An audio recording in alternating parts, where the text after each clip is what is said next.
The story I'm going to tell, I was brought up in the food service business. When I was 11 years old, my dad bought a little A&W drive-in, as was just said. So I was forced into the restaurant business. And to tell you the truth, I never wanted to stay in the restaurant business. But in 1961, 50 years ago, my dad purchased this little A&W. And the story that I'm going to tell is, it's about mom and dad. My dad was born deaf, almost deaf. My dad had to wear hearing aids from day one. And my dad is also an entrepreneur. He's a risk taker.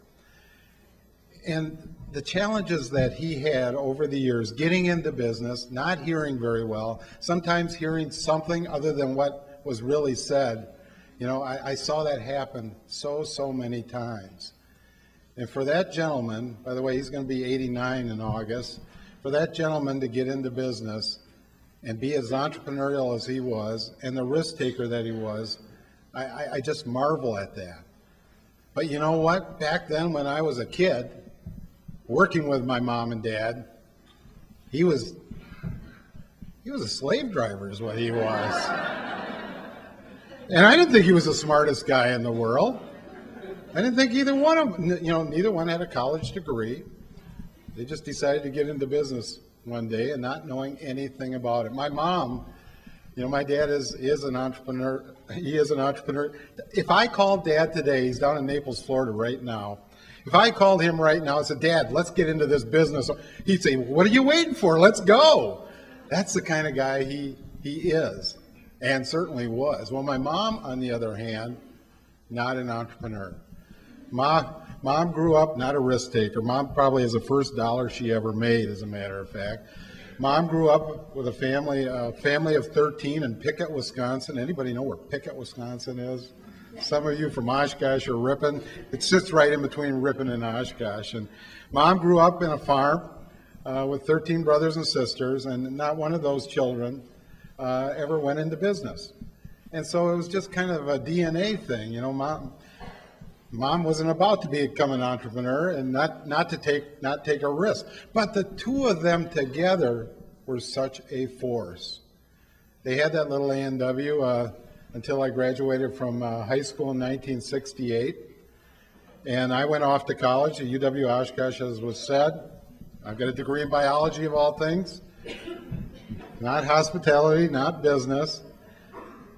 But that dad of mine, that entrepreneur, that guy that couldn't hear, he couldn't sit still very long. And he bought a resort called the Farm Kitchen Resort just outside of Baraboo, Wisconsin, at the north entrance of Devil's Lake State Park. A really cool place. The menu fare at the Farm Kitchen was country gourmet cuisine. Everything was made from scratch there. And again, here's an entrepreneur for you.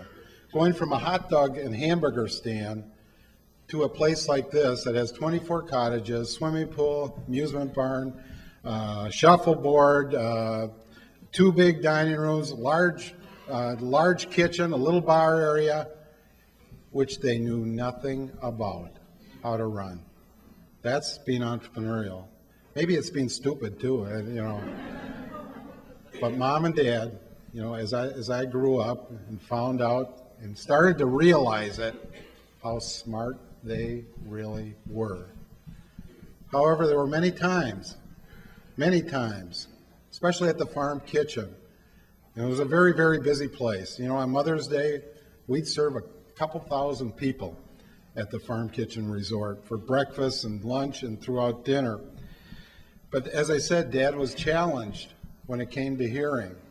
Very sharp guy, but he was challenged. And he didn't always hear things, that were said.